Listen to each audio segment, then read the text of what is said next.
Hi everyone, my name is Ivy and welcome back to my Disney Diaries. So as you know, Mickey's Very Merry Christmas parties have already started for the 2023 season, and my mom and I just recently went to one of Mickey's Very Merry Christmas parties. So if you haven't seen that video, I vlogged the whole thing. I will link it here for you. Go watch that. I thought it would be fun to give you the ultimate guide to the Christmas party because when my mom and I went, we got absolutely everything done that we wanted to get done. Obviously, this is a little subjective because there are different things that everyone wants to do, but for us, this was what worked best. So I want to share how we did it with you. So the party officially starts at 7 p.m., but with your party ticket, you are able to enter the park at 4. So you can get in at 4 unless you are an annual pass holder, you already work for Disney, or if you just have a park pass for that day, you can get in at any point. So what I recommend is if you are not a Disney local and you don't go to Disney often, if you can pull it off, I definitely recommend going in early and getting all of the rides in that are not party exclusive or do not have holiday overlays. I recommend getting them done before the party starts. That way you're not missing out on anything party exclusive. So for me and my mom, we wanted to show up at like 3, but we actually didn't get there until around 4 o'clock. The line to get in was super long, so we just went through the guest entrance, and when we got in, we went to get our wristbands and our ornament. So we got our ornament from Filler Magic. We originally walked over to Stitch and the line there was super long,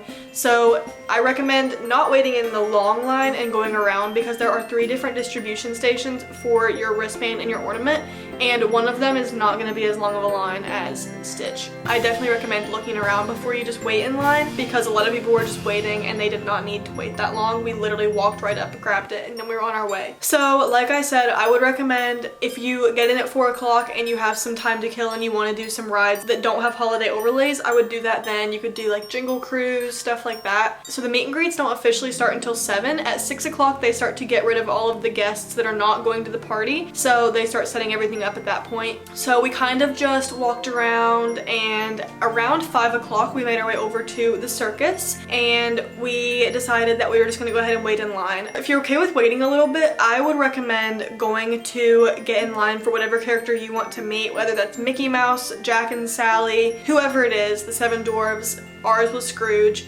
We went and got in line around 5:30. They weren't already doing a line, but they said that we could kind of hang out and do like an unofficial line. And in the long run, I feel like that saved us a lot of time because at 6:30, so after we waited like an hour, we started to be let into the queue. And then we were the second people in line to meet Scrooge. So by 7:10, we were already done with our character meet and greet. We only met them for that night, but that was fine with us. That was 4 characters, and that was all we wanted to meet because we wanted to focus on other party exclusive things. By the time we had met Scrooge, we were in and out by 7:10. So the party had only officially been started for 10 minutes at that point. So we were really happy with our decision to do that because we waited like an hour and a half, but we were only 10 minutes into the party. Also, while we were in line waiting, at 6 o'clock they open a virtual queue for Tron. So definitely hop in the virtual queue. And by the time we were finished meeting Scrooge, our virtual queue had already been called. So we immediately headed over to Tron. We rode Tron, and then immediately after that, we wanted to go do Space Mountain. Do not skip Space Mountain. It was so much fun. Space Mountain during the Halloween party was fun, but not super scary. It was just completely dark, but you could still kind of see the track.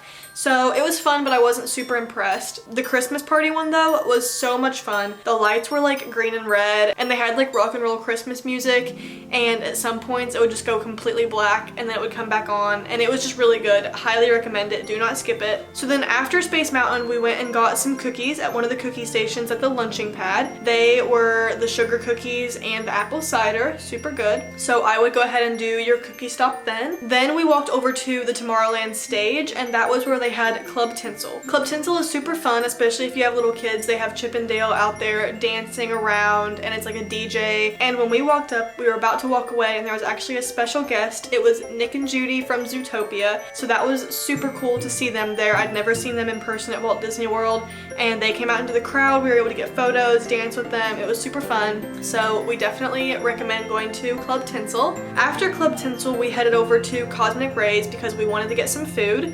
So we got food there. There's a cookie station there as well with hot chocolate and snickerdoodle cookies, I believe. So we did another cookie stop here. Monsters Inc. Laugh Floor also had a holiday overlay, I know some people aren't crazy about the laugh floor and it's a skip for them, but for us, we always do the laugh floor. So after Cosmic Rays, we went and hit the laugh floor. At this point, it was around 9 o'clock and we hadn't really left Tomorrowland area and we still wanted to make our laps around Frontierland, Adventureland, all of that. We made it over to Adventureland. Adventureland area was super cool, really decked out in lights. At this point, we decided that we wanted to get some party exclusive snacks. So we actually went to Sunshine Tree Terrace and I got the Santa's belt buckle and my mom got like a Dole Whip float thing. Super yummy. Highly recommend Santa's belt buckle. But we got our snacks and then we continued on through Frontierland, and at this point the fireworks started to go off. So we had a perfect view of the fireworks and also the country bears were out. So I always love seeing them react to the fireworks. So that was really cool. We got really lucky being over there. Our goal was to be back on Main Street for the parade that started at 11 o'clock.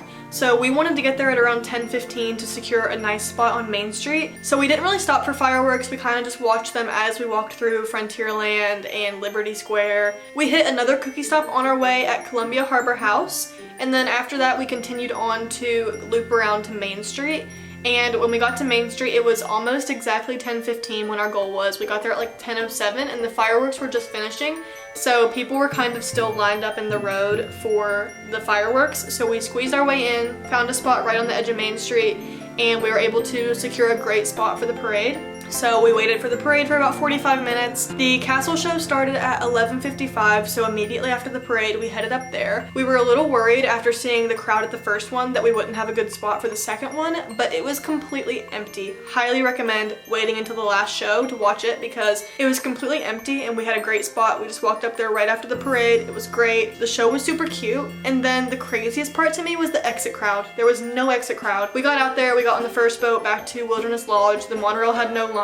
I feel like our way of doing the party was just perfect. It worked out amazing for us. My mom actually made us a little itinerary graphic, so I'll put that here if you want to screenshot it and use it for yourself. Obviously, you can make modifications if you want to meet more characters or if you want to meet different characters, get different stacks. But this worked perfectly for us, so I will put it up here on the screen for you. Make sure you screenshot it and use it. That is what we did for our party. That's what I recommend you do for your party. Now I'm just gonna go over all of the different things that are available for you during the party. So if you are just here for my ultimate guide to the Christmas party, you can go ahead and exit the video now. Make sure you're subscribed, and thank you so much for watching. If you are interested in hearing what all the party has to offer, stick around and we can talk about that now. So first, let's talk about characters. So for the characters, they're obviously all dressed up in their little Christmas outfits. On Main Street USA, you can meet Mickey Mouse, Jack Skellington, and Sally, and also Mary Poppins. In Fantasyland, we have Tweedledee and Tweedledum, Alice and the White Rabbit. We have Pooh and Friends in their usual meet and greet area. It's Pooh, Tigger, Eeyore, and Piglet. You can meet Ariel and Prince Eric, Rapunzel and Flynn Rider, Cinderella and Prince Charming, Snow White and her prince, and Aurora and Prince Philip, Belle and Merida. At Storybook Circus, this was the one that my mom and I did. We met Scrooge, Donald, Minnie, and Daisy. And then in a separate area of the Storybook Circus, you can actually meet Santa, Goofy, and the Seven Dwarfs.